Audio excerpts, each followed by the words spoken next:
In our last video, we talked about how to create temp tables from existing tables in the database. Then we learned how to insert rows of data into those tables and drop those tables from the database. In this video, we are going to learn how to modify existing rows of data in a table. And to do that, we are going to have to use the update statement.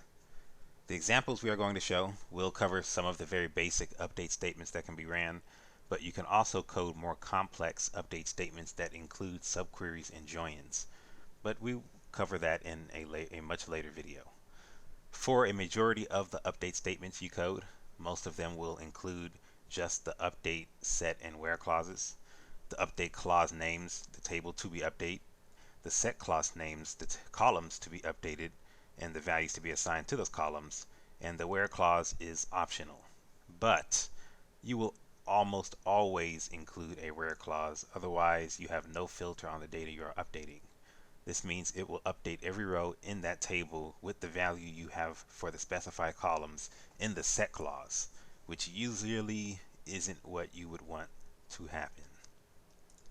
So I'm going to write an update statement that assigns a new value to two columns of a single row in the invoices table. But I'm going to create a temp table of the invoices table so that way I am not modifying the rows in the master table. Only the temp table for testing and experimenting. So the first thing I'm going to do is create my temp table. So I'm going to select all into invoices copy from invoices. And then after that, I'm going to want to select all from invoice copy. So I'm going to run these. And oops, well, there's already an object named invoice copy in the database. Okay, well, how about we drop table like we learned in our last video, invoice copy. Our query window must still see that it exists, so we have to make sure we drop it first.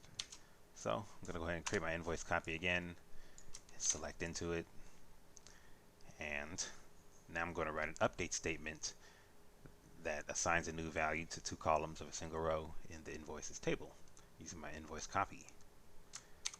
So I'm going to say update invoice copy, and then I'm going to set the payment date equal to let's do 2016 0501. How about that? And then I'm going to do the comma separator, and then I'm also going to set my payment total equal to 19351.18. Just coming up with some random numbers in my head here. And then I'm going to say where the invoice number is equal to 97522. Well, 97 slash 522. And I'm going to end line. And I'm going to run my update statement here. And you see it says one row has been affected.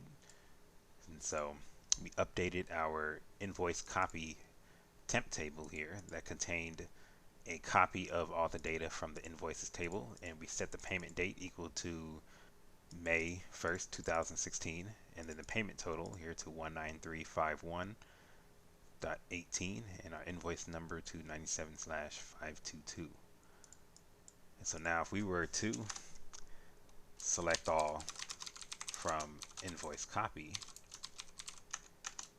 where our invoice number is equal to 97/522, what will we get? We will get the row that we just updated.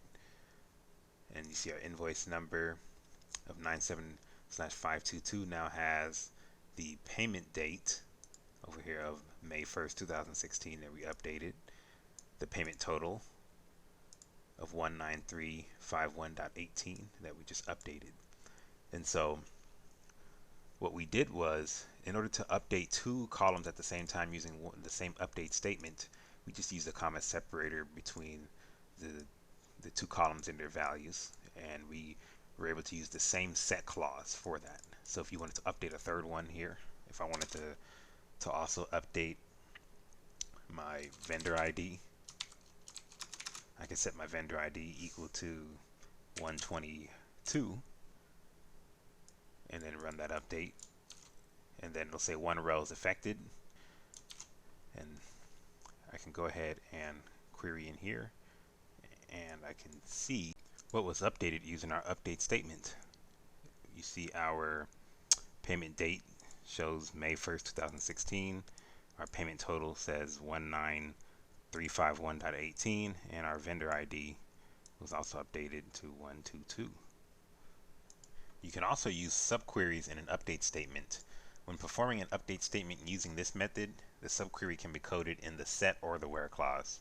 But when using this method, it is important that you fully understand the result set that is returned by your subquery prior to utilizing it inside of an update statement, because you don't want to end up updating the wrong information in your table. Now, there are ways you can roll back data after it has been updated, but we're going to cover that in a later video. So I'm going to write an update statement that assigns a maximum due date in an invoice copy table to a specific invoice, and we're going to use a subquery in our set clause to make this whole thing happen. So I'm going to say update invoice copy. Then I'm going to set my credit total equal to credit total plus 100. I'm just incrementing it. And then I'm going to say invoice due date equal to,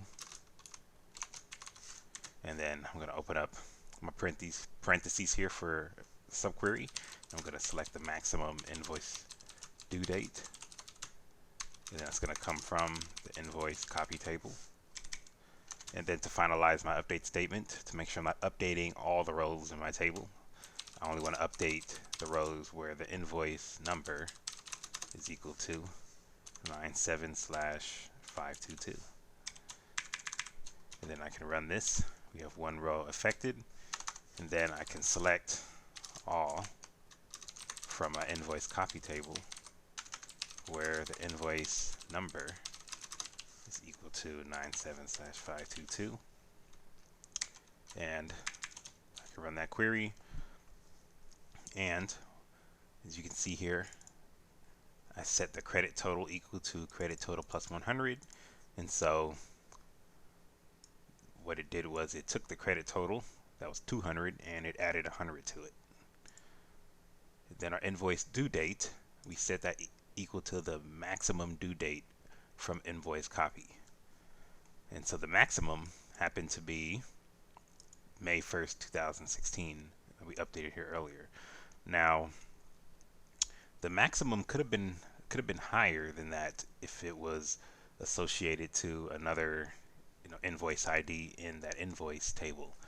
All it would do is query the invoice copy table looking for the maximum invoice due date from any invoice in there, and it would have given it to us here and updated our row for us.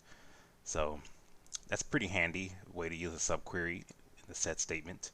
If you're looking for a specific amount of data, this is a great way to get it. Now let's take a look at how to use a subquery in a where clause to update rows in a table. So I'm going to write an update statement that updates all the invoices for a vendor based on the vendor's name. And so the first thing I want to do is I want to select all into vendor copy, and that's going to come from my vendors table. And then afterwards, I'm going to be selecting all from vendor copy. And I'll run that. There's our vendor copy table, and then I'm going to want to update it. So I'm going to update my invoice copy. I'm going to set my terms ID equal to 1, and I'm going to say where the vendor ID is going to come from.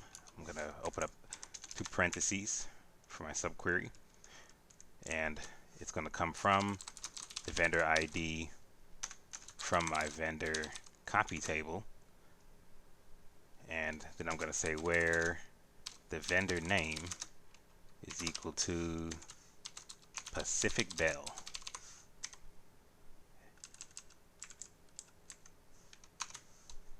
And looks like I forgot a little something here, syntax error, where vendor ID is equal to, and then here's our subquery. And then I'm going to end line, and then if I run this update, 6 rows were affected, because what it did was it set the terms ID equal to 1 for every vendor that had a name of Pacific Bell from the vendors table. And we used 2 copy tables. We used the invoice copy and the vendor copy from both the invoices and the vendors table to make that happen. So now we could go in and we could select all from invoice copy, and we could say where terms ID is equal to 1. And these are all the ones that were updated. Looks like there are already some pre-existing rows with terms ID of 1, which is why we got 12 instead of 6 rows. But let's say we want to look at those rows specifically. Well, I will select all from vendor copy, and then I'm going to join in invoice copy, and I'm going to do that on vendor copy dot vendor ID is equal to invoice copy dot vendor ID, and then I want to say where the vendor name is equal to Pacific Bell, and the terms ID is equal to 1. And this is what was updated. These are the 6 rows, and we used a join here to find it. You can also use joins in your update statements using the from clause. And let's take a look at an example how to do that. Let's say we wanted to rewrite our query up here where we set the terms ID equal to 1 for all the vendors that had a vendor name of Pacific Bell. Let's do that using a join. And I'm going to update invoice copy. I'm going to set my terms ID. This time I'm going to set it equal to 2 so we can see the differences. And then that's going to come from the invoice copy. And then I'm going to join my vendor copy table. I'm going to join that on my invoice copy dot vendor ID is equal to my vendor copy dot vendor ID. And then I'm going to say where vendor name is equal to Pacific Bell. And then I'll run that query. We see we have 6 rows affected. And then I can go in and I can select all from my vendor copy. Alright, I can join in invoice copy. Vendor copy dot vendor ID is equal to invoice copy dot vendor ID, and where vendor name is equal to Pacific Bell. Then we can run that query, and now you see our terms ID has been set to 2 for these 6.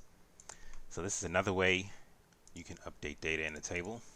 This way is using the from clause, where you're going from the same table that you're updating, and then you're joining in the table that has the primary key and foreign key relationship, and then we just specified our vendor name as Pacific Bell. So that is all for this video. In our next video, we are going to learn how to delete rows of data from a table. So thank you for watching. If you're interested in our next video, head on over to database-tutorials.com. Hit the like button on this video if you enjoyed it. Hit the unlike button if you didn't. Please don't forget to subscribe to my YouTube channel, and see you next time.